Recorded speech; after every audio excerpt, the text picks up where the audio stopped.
Chapter 7. Mr. Bennet's property consisted almost entirely in an estate of £2,000 a year, which, unfortunately for his daughters, was entailed, in default of heirs male, on a distant relation, and their mother's fortune, though ample for her situation in life, could but ill supply the deficiency of his. Her father had been an attorney in Meryton, and had left her £4,000. She had a sister married to a Mr. Phillips, who had been a clerk to their father, and succeeded him in the business, and a brother settled in London in a respectable line of trade. The village of Longbourn was only 1 mile from Meryton, a most convenient distance for the young ladies, who were usually tempted thither 3 or 4 times a week, to pay their duty to their aunt and to a milliner's shop just over the way. The 2 youngest of the family, Catherine and Lydia, were particularly frequent in these attentions. Their minds were more vacant than their sisters', and when nothing better offered, a walk to Meryton was necessary to amuse their morning hours and furnish conversation for the evening. And however bare of news the country in general might be, they always contrived to learn some from their aunt. At present, indeed, they were well supplied both with news and happiness by the recent arrival of a militia regiment in the neighbourhood. It was to remain the whole winter, and Meryton was the headquarters. Their visits to Mrs. Phillips were now productive of the most interesting intelligence. Every day added something to their knowledge of the officers' names and connections. Their lodgings were not long a secret, and at length they began to know the officers themselves. Mr. Phillips visited them all, and this opened to his nieces a store of felicity unknown before. They could talk of nothing but officers, and Mr. Bingley's large fortune, the mention of which gave animation to their mother, was worthless in their eyes when opposed to the regimentals of an ensign. After listening one morning to their effusions on this subject, Mr. Bennet coolly observed, "From all that I can collect by your manner of talking, you must be 2 of the silliest girls in the country. I have suspected it some time, but I am now convinced." Catherine was disconcerted and made no answer, but Lydia, with perfect indifference, continued to express her admiration of Captain Carter, and her hope of seeing him in the course of the day, as he was going the next morning to London. "I am astonished, my dear," said Mrs. Bennet, "that you should be so ready to think your own children silly." Oh, wait, that's Mrs. Bennet. Sorry. "I am astonished, my dear," said Mrs. Bennet, "that you should be so ready to think your own children silly. If I wish to think differently—"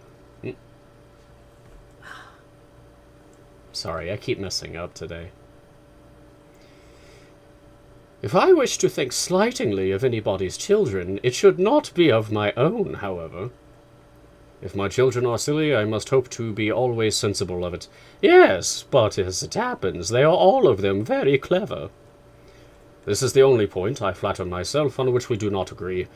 I had hoped that our sentiments coincided in every particular, but I must so far differ from you as to think our 2 youngest daughters uncommonly foolish. My dear Mr. Bennet, you must not expect such girls to have the sense of their father and mother. When they get to our age, I dare say they will not think about officers any more than we do. I remember the time when I liked a red coat myself very well, and indeed so I do still at my heart. And if a smart young colonel with 5,000 or 6,000 a year should want one of my girls, I shall not say nay to him. And I thought Colonel Forster looked very becoming the other night at Sir William's in his regimentals." "Mamma," cried Lydia, "my aunt says that Colonel Forster and Captain Carter do not go so often to Miss Watson's as they did when they first came. She sees them now very often standing in Clark's library." Mrs. Bennet was prevented replying by the entrance of the footman with a note for Miss Bennet. It came from Netherfield, and the servant waited for an answer. Mrs. Bennet's eyes sparkled with pleasure, and she was eagerly calling out, while her daughter read, "Well, Jane, who is it from? What is it about? What does he say? Well, Jane, make haste and tell us. Make haste, my love." "It is from Miss Bingley," said Jane, and then read it aloud. "My dear friend, If you are not so compassionate as to dine today with Louisa and me, we shall be in danger of hating each other for the rest of our lives, for a whole day's tete-a-tete between two women can never end without a quarrel. Come as soon as you can on receipt of this. My brother and the gentleman are to dine with the officers. Yours ever, Caroline Bingley.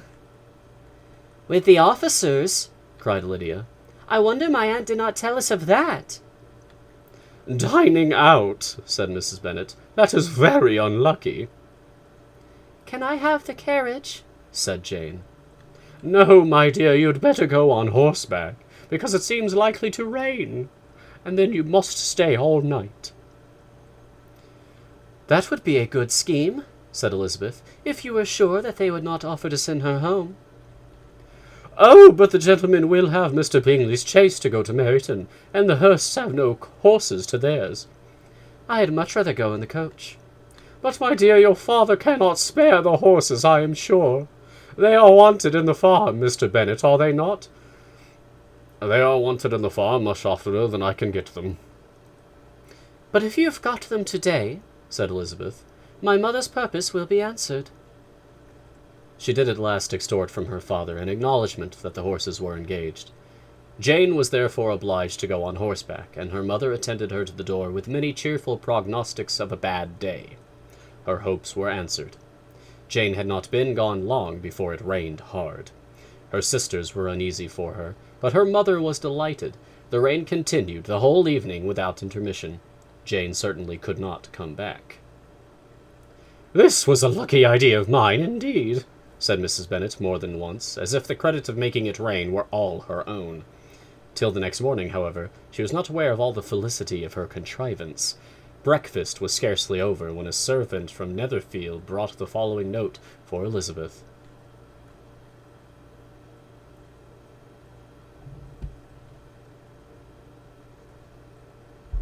I don't know who this note is from.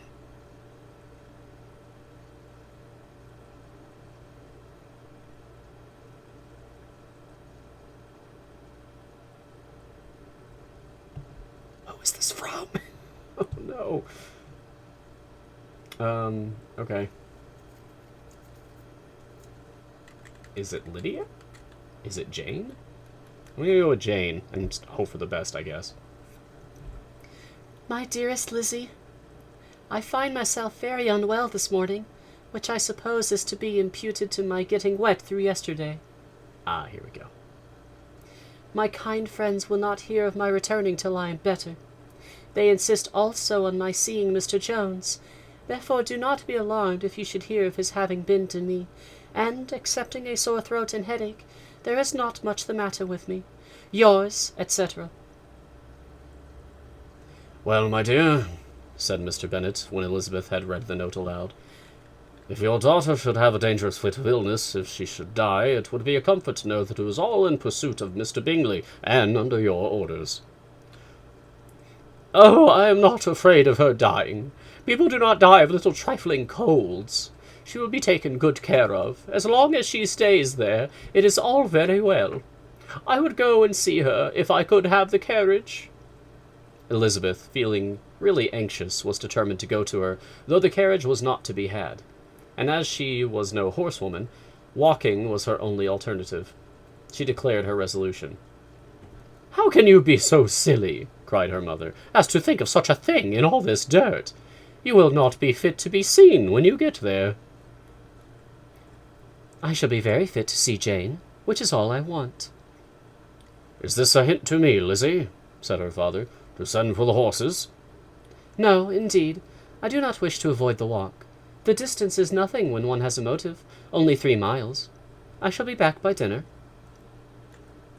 I admire the activity of your benevolence, observed Mary, but every impulsive feeling should be guided by reason, and in my opinion, exertion should always be in proportion to what is required.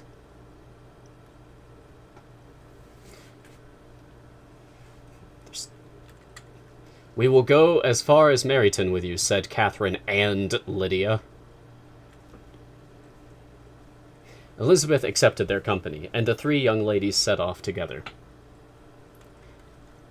If we make haste, said Lydia as they walked along. "Perhaps we may see something of Captain Carter before he goes." In Meryton they parted. The two youngest repaired to the lodgings of one of the officers' wives, and Elizabeth continued her walk alone, crossing field after field at a quick pace, jumping over stiles and springing over puddles with impatient activity, and finding herself at last within view of the house, with weary ankles, dirty stockings, and a face glowing with the warmth of exercise. She was shown into the breakfast parlor, where all but Jane were assembled, and where her appearance created a great deal of surprise. That she should have walked 3 miles so early in the day, in such dirty weather, and by herself, was almost incredible to Mrs. Hurst and Miss Bingley, and Elizabeth was convinced that they held her in contempt for it.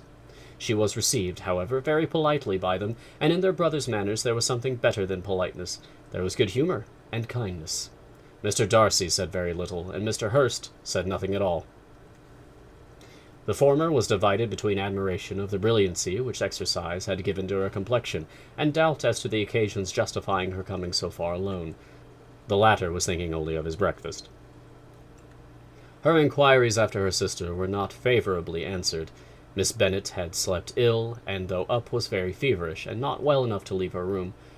Elizabeth was glad to be taken to her immediately, and Jane, who had only been withheld by the fear of giving alarm or inconvenience from expressing in her note how much she longed for such a visit, was delighted at her entrance. She was not equal, however, to much conversation, and when Miss Bingley left them together could attempt little besides expressions of gratitude for the extraordinary kindness she was treated with. Elizabeth silently attended her. When breakfast was over, they were joined by the sisters, and Elizabeth began to like them herself, when she saw how much affection and solicitude they showed for Jane. The apothecary came, and having examined his patient, said, as might be supposed, that she had caught a violent cold, and that they must endeavour to get the better of it, advised her to return to bed, and promised her some draughts. The advice was followed readily, for the feverish symptoms increased, and her head ached acutely. Elizabeth did not quit her room for a moment, nor were the other ladies often absent. The gentlemen being out, they had, in fact, nothing to do elsewhere. When the clock struck 3, Elizabeth felt that she must go, and very unwillingly so. Miss Bingley offered her the carriage, and she only wanted a little pressing to accept it, when Jane testified such concern in parting with her that Miss Bingley was obliged to convert the offer of the chaise to an invitation to remain at Netherfield for the present. Elizabeth most thankfully consented, and a servant was dispatched to Longbourn to acquaint the family with her stay and bring back a supply of clothes. End of chapter 7.